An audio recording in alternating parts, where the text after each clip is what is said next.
In nature, all that we perceive with our five senses is a result of two fundamental principles. Everything in existence is made of a relationship between vibration and matter. Vibration is a masculine creative force countered by matter, which is a feminine receptive force. Thus begins the principle of duality. We see this duality in ancient myths and philosophies, yet only those philosophies and scriptures that were perverted and raped of the original meaning gave the impression that one polarity was good while the other was evil. The original sages, adepts, and shamans taught that both are necessary, and one would not exist without the other. And the problem I see with humanity today is we don't truly know ourselves anymore. We have the 9-to-5 job, we have the house, the children, the bills, the television, the hobbies, and the errands that we run every single day, and we eventually begin to believe that this is who we are. But who are we beneath the job title, beneath the status of mother or father, theist or atheist, Republican or Democrat, black or white, man or woman? Who are we? Who are we deep down inside? We don't know, because every time we hear an answer that we don't want to accept about ourselves, we deny it. We'll pass it off and project it onto somebody else and judge them for it. This is repression. And we see what repression can do to us on an individual level, but what about on a collective level of humanity? What happens when the whole world refuses to see what they truly are on the inside?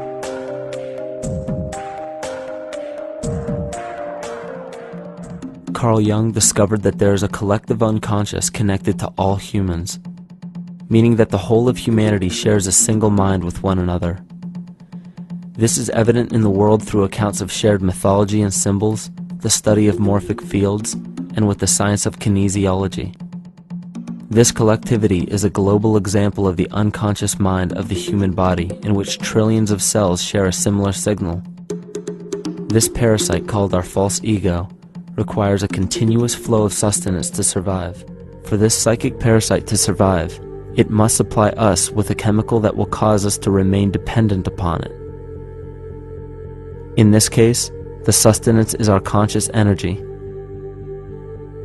And in order for us to feed it to the parasite, the chemical of fear causes humanity to crave protection and defense. Humanity is plagued with an incapacity for freedom, meaning that people en masse lack the ability to govern themselves on a psychic level, and this manifests in the macrocosm as government and organized religious powers, thus opening the throne, our national and individual throne, to anyone and anything. The symptoms of our psycho-spiritual illness are the wars, terrorist attacks, artificial or man-made disasters, and leader figures. As long as the people remain oblivious to their inner drives and inner nature, they will always fail to recognize why these events take place and why these figures rise to such powerful positions. The reason why we have failed for thousands of years to conquer these archetypal rulers permanently is because for thousands of years we have been fighting the symptoms of an illness and not the root cause. For every corrupt government that falls at the hands of a revolutionary, oppressed people, two more will rise in its place every time, because the root cause of a corrupt government does not exist in the individual leading that government. It exists within the psyche of every individual, because an unaware host to a deadly parasite will do anything to avoid accepting his own incapacity for freedom.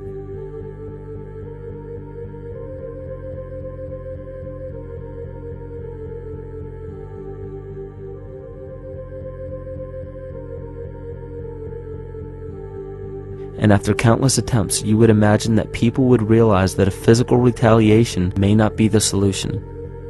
Yet here we are, thousands of years later, with technology that can clone DNA, vehicles that can break the sound barrier and probe the depths of space, and science that can overcome almost any sickness. Yet we still fail to take notice to the importance of thoughts and consciousness. This is the very definition of insanity. And every single one of us is responsible for this psychic epidemic, because we're killing the messenger and paying no attention to the message. And the skeptics will sit there and say, consciousness, archetypes, astrology? No. We create things with our hands, not our minds. Archetypes aren't physical. They can't influence me. But when you think of the fact that we're only conscious of this small little fraction of our behavior, what we don't realize is that entire countries, entire civilizations that think they're free and independent, but are unconsciously too afraid to be free and independent, they will beg to be governed. And if they can't do it themselves, who do you think will consciously or unconsciously take that responsibility? It usually ends up being that strong, masculine, animus archetypal figure. When we think we're in danger, we're not looking for our mother to nurture us. We want our father to protect us.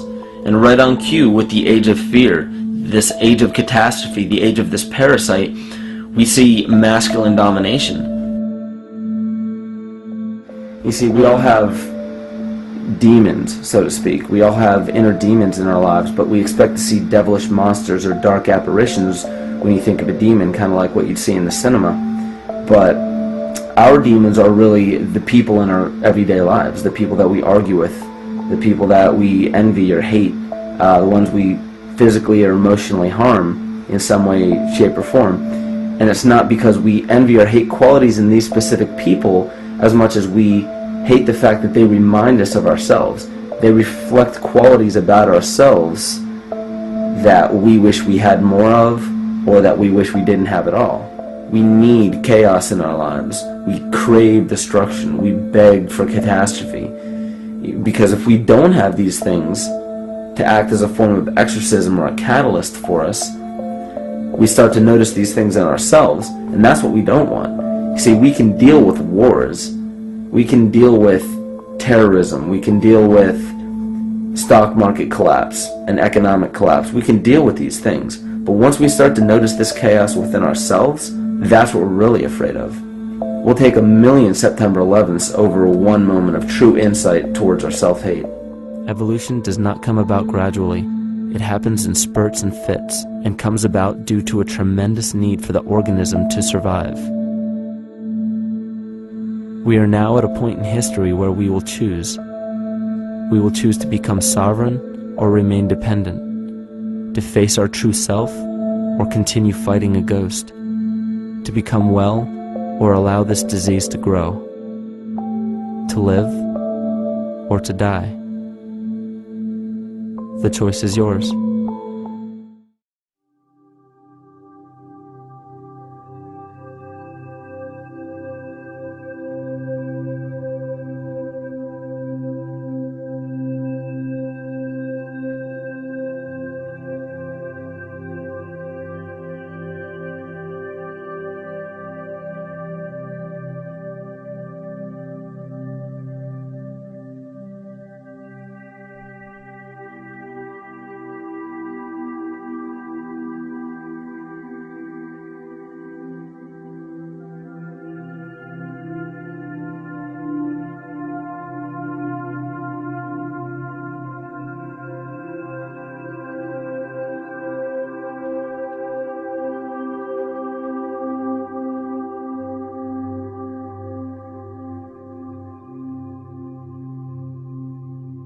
Something sleeps inside of us. Some innate force that dwells deep from within, somewhere located beyond our senses, but exists in our deepest essence. This untold force in today's society seems to evade the average man. The unawareness of its existence has plunged man into war, discord, and disharmony. So we can say that the awakening process of this force at an individual level and at a collective level must come forth for mankind to move away from war, discord, and disharmony. We shall occupy ourselves with that which is emerging through the medium of form, with that which veils or hides itself behind appearance, which is expressive of life or spirit, and which is produced through the interplay of life with matter. This, when applied of man, the reflection of divinity, and when applied to the subject of his quality, involves three recognitions. First,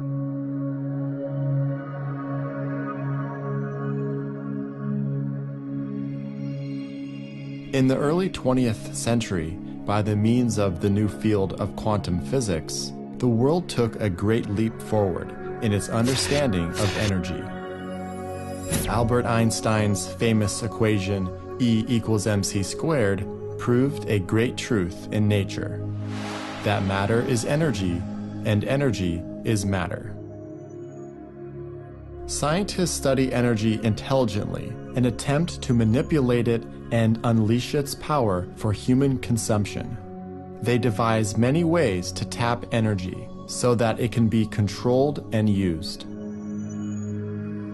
Understanding the wide diversity in which energy manifests is key to understanding esotericism.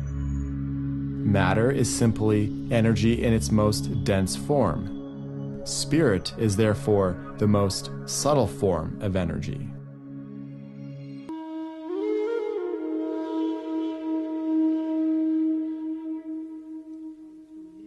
Esotericists or occultists are also scientists.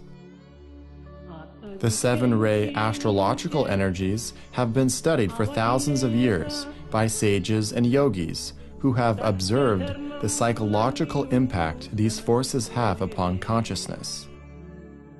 This knowledge has then been used to formulate certain spiritual practices and disciplines, such as occult meditation.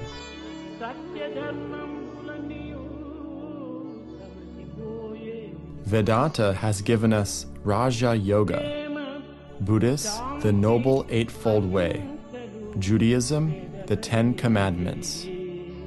All are designed to bring about the evolution of consciousness, so that an evolved spiritual being can emerge from the chrysalis which is ordinary man.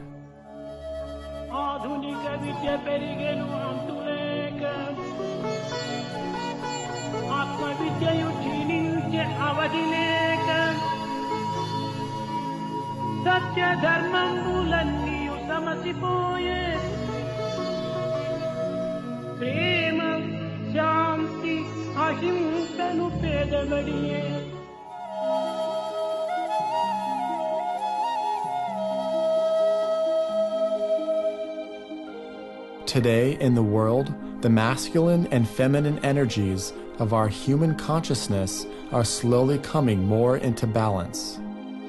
In the past, the world has been mostly ruled by the male aspect, dominating in politics, religion, and social experiences. The balancing in the equilibrium of the true feminine aspect of our nature will bring about more wisdom and peace in the world. It is expressing the other side of the duality, as it is, at a deeper, more spiritual level. Women are the embodiment of cosmic energy, the faithful companion of man, his fortune. Since she is the concretization of the will of the Lord, she is mystery, wonder, a representative of the protective principle, and the illumination of the home. Women are in no way inferior to men, possessing intelligence, discipline, and spiritual capacity, eagerness to improve themselves. How can they be called weak? How full of fortitude and love is their nature. They are endowed with many virtues. Their self-control is seldom equal by man's. They are the exemplars and leaders for men to tread the spiritual path. Pure, selfless love is inborn in women.